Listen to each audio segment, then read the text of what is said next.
अब हम सॉल्व करेंगे मेज मैक्सिमम का सवाल, जो कि हमारा हैकर अर्थ पे अप्रैल सर्किट्स 23 का एक सवाल है।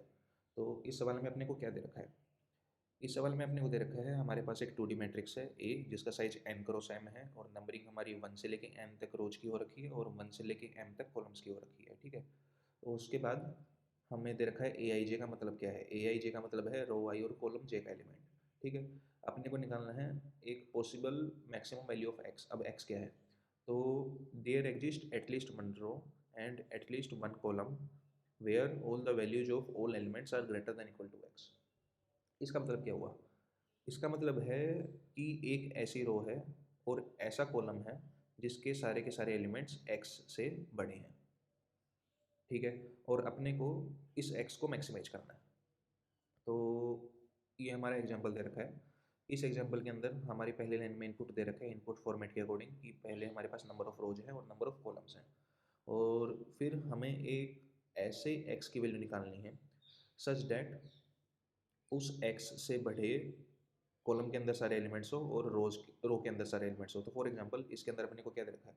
इसके अंदर अपने को दे रखा है रो 3 और कॉलम 3 एक ऐसी रो और कॉलम का कॉम्बिनेशन है, तो 5 9 6 4 3, जिसके सारे के सारे एलिमेंट्स 3 से बड़े हैं, जो कि अपने को दिख भी रहे हैं 3 से बड़े और इक्वल है।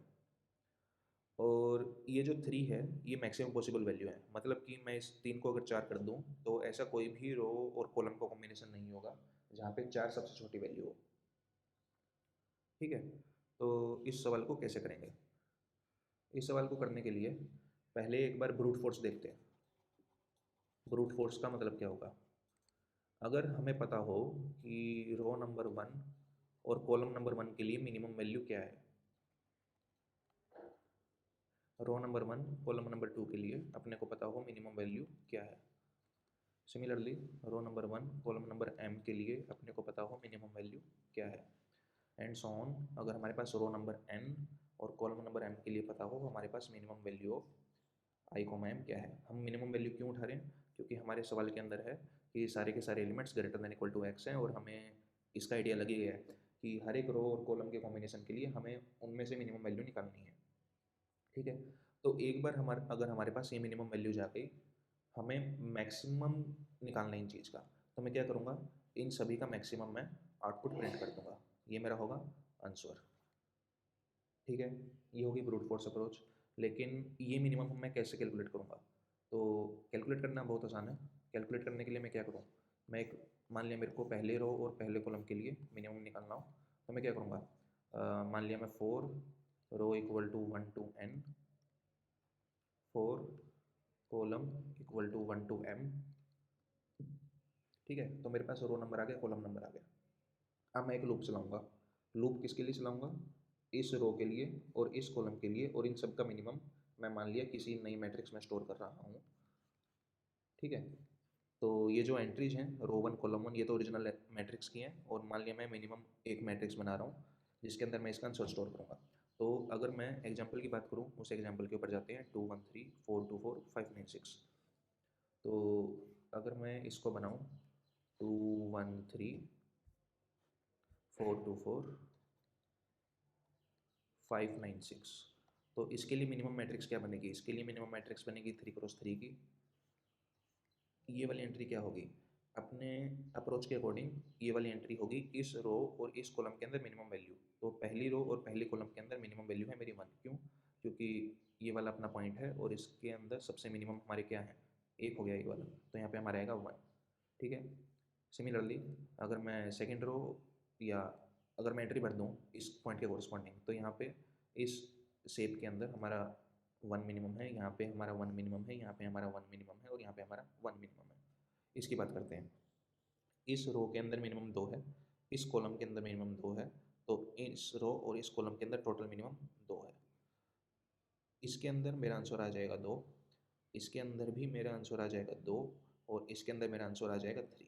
और मेरे को क्या निकालना है? इन सभी का मैक्सिमम, जो कि मेरा 3 है, तो मैं 3 आउटपुट में प्रिंट कर दूंगा। ठीक है, तो अभी इस अप्रोच को मैं ऑप्टिमाइज कैसे कर सकता हूँ? अपने को ऑप्टिमाइजेशन क्यों चाहिए? क्योंकि जो हमारे n क्रॉस m का साइज है वो 10 की पावर 6 है, और अगर मैं इसको ब्रूट फोर्स लगाऊं तो मैं क्या कर रहा हूँ, हर एक मैट्रिक्स के एलिमेंट को फिल कर रहा हूँ। तो मेरे को लगेगा टाइम कितना, n क्रॉस m का एटलीस्ट। और एक एलिमेंट को फिल करने में मेरे को कितना टाइम लग रहा है, एक एलिमेंट को भरने में मेरे को लग रहा है maximum of n comma m, क्योंकि इस एलिमेंट को फिल करने के लिए मेरे को n n number of rose iterate करनी पड़ रही हैं और m number of columns iterate करने पड़ रहे हैं।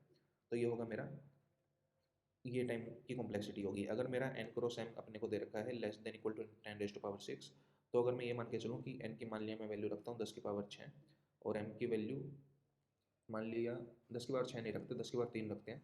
तो अगर मान लिया मेरा n की वैल्यू 10⁻³ है, m की वैल्यू 10⁻³ है, और मैं इस फॉर्मूले के अंदर रखूँ, तो ये मेरा चला जाएगा 10⁹ के अप्रोक्सीमेटली, जो कि मेरा दे देगा TLE, टाइम लिमिट एक्सीडेड। अपने को ये नहीं चाहिए। अपने को क्या करना है, अपने को इसको करना है ऑप्टिमाइज। ठीक है, तो ऑप्टिमाइज कैसे करेंगे हम, अपने को मान लिया कि ये मैट्रिक्स आ गई। ये मैट्रिक्स कैलकुलेट करने में अपने को लग रहा है n into M into N plus M time, और इस मैट्रिक्स से फाइनल आंसर निकालने में अपने को लग रहा है n इंटू एम टाइम। क्यों? क्योंकि हमें बेसिकली यहाँ पे सभी का मैक्सिमम निकालना है। तो अगर मैं इस स्टेप को ऑप्टिमाइज कर दूँ तो मेरा काम हो जाएगा। ठीक है, अब इस स्टेप को ऑप्टिमाइज कैसे कर सकते हैं, अपना टारगेट क्या है, अपना टारगेट है गिवन रो नंबर i और कॉलम नंबर j का मिनिमम मेरे को हर i और j के लिए स्टोर करना है।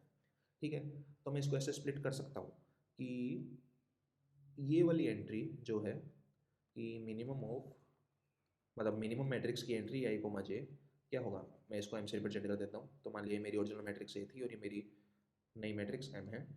तो minimum element of i j entry जो है वो क्या होगी, मैं इसको ऐसे लिख सकता हूँ, minimum of column j and row i। क्या मैं ऐसे लिख सकता हूँ, मतलब कि ये जो मेरा फाइनल वैल्यू मैं निकाल रहा हूँ गिवन रो और कॉलम के लिए, मैं क्या करूँ, रो का मिनिमम स्टोर करूँ, कॉलम का मिनिमम स्टोर करूँ और उन दोनों का मिनिमम निकाल लूँ, ये मेरा आंसर होगा। और यहाँ पे मेरे को एक चीज़ दिख रही है कि रो का मिनिमम मैं बार बार यूज कर सकता हूँ। तो मैं क्या करूँ, मैं अपनी एक नई एरे बनाऊँ जिसके अंदर मैं स्टोर कर रहा हूँ रो मिनिमम्स, एक मैं दूसरी एरे बनाऊँ जिसके अंदर मैं स्टोर कर रहा हूँ कॉलम मिनिमम्स। तो रो मिनिमम निकालने में मेरे को टाइम लगेगा ऑफ n क्रॉस m। क्यों? क्योंकि पहली रो के लिए मेरे को m कॉलम से इटरेट करने पड़ेंगे, दूसरी रो के लिए m कॉलम से इटरेट करने पड़ेंगे, और nth रो के लिए मेरे को m कॉलम से इटरेट करने पड़ेंगे। तो ओवरऑल टाइम कॉम्प्लेक्सिटी हो जाएगी n क्रॉस m। सिमिलरली मैं कॉलम के मिनिमम कैसे कैलकुलेट कर सकता हूँ, पहले कॉलम का मिनिमम निकालने के लिए मेरे को n टाइम लगेगा, दूसरे कॉलम का निकालने के लिए n टाइम लगेगा, और mth कॉलम का निकालने के लिए मेरे को n टाइम लगेगा। तो इसकी भी टाइम कॉम्प्लेक्सिटी हो गई n क्रॉस m। तो इन दोनों का यूज़ करके क्या मैं ये वाली मैट्रिक्स बना सकता हूँ, बिल्कुल बना सकता हूँ। क्यों? क्योंकि अगर ये मेरे पास यहाँ पे मैंने मान लिया रो आई का मिनिमम मेरे को पहले से पता है, कॉलम जे का मिनिमम मेरे को पहले से पता है, तो ये जो मेरी matrix of M I J है, इसको मैं सिंपली कर दूंगा row of I comma column of J का मिनिमम, और ये मेरा एरे ऐसे फिल हो जाएगा। तो इस एग्जाम्पल के लिए करके देखते हैं। इस एग्जाम्पल में क्या होगा, हम जानते हैं ब्रूट फोर्स से हमने ये वाली एरे बनाई थी, तो नई अप्रोच से भी हमारी ये वाली मैट्रिक्स बननी चाहिए, करके देखते हैं। तो इस वाली रो के लिए मिनिमम क्या है, इस वाली रो के लिए मिनिमम 1 है, इसके लिए मिनिमम 2 है, और इसके लिए मिनिमम 5 है। इसके लिए मिनिमम 2 है, इसके लिए मिनिमम 1 है, और इसके लिए मिनिमम 3 है। तो अगर मैं इसको भरने की कोशिश करूँ, थोड़ा ऊपर चलते हैं, यहाँ पे भर के देखते हैं, तो मेरे पास कैसा दिखेगा। मेरे पास ये वाली एक कॉलम होगी जिसकी एंट्रीज होंगी 2 1 3, मेरे पास ये वाली एक रो होगी जिसकी एंट्रीज होगी 1 2 और 5, और मैं यहाँ पे हूँ, मेरे को ये वाली फाइनल मैट्रिक्स एम भरनी है। तो मैंने क्या अप्रोच लगाई है, मैंने अप्रोच लगाई है इन दोनों का मिनिमम स्टोर करना है मेरे को। तो इन दोनों का मिनिमम मैं स्टोर करता हूँ, तो 2 और 1 का मिनिमम 1, 1 और 1 का मिनिमम 1, 1 और 3 का मिनिमम 1, 2 और 2 का मिनिमम 2, 2 और 1 का मिनिमम 1, 2 और 3 का मिनिमम 2, 5 और 2 का मिनिमम 2, 5 और 1 का मिनिमम 1, और 5 और 3 का मिनिमम 3। और इन सब को मैं अगर मैच करूँ तो ये मेरी एग्जैक्ट मैच कर रहे हैं, क्योंकि हमारी अप्रोच सही है। और मैं बेसिकली फाइनली इसका मैक्सिमम निकाल के यहाँ पे प्रिंट कर दूंगा, जो कि हमारा 3 हो जाएगा। तो ये था इस सवाल को कैसे सॉल्व करेंगे। अगली वीडियो के अंदर हम इसी अप्रैल सर्किट्स 23 के अगले सवालों को सॉल्व करेंगे।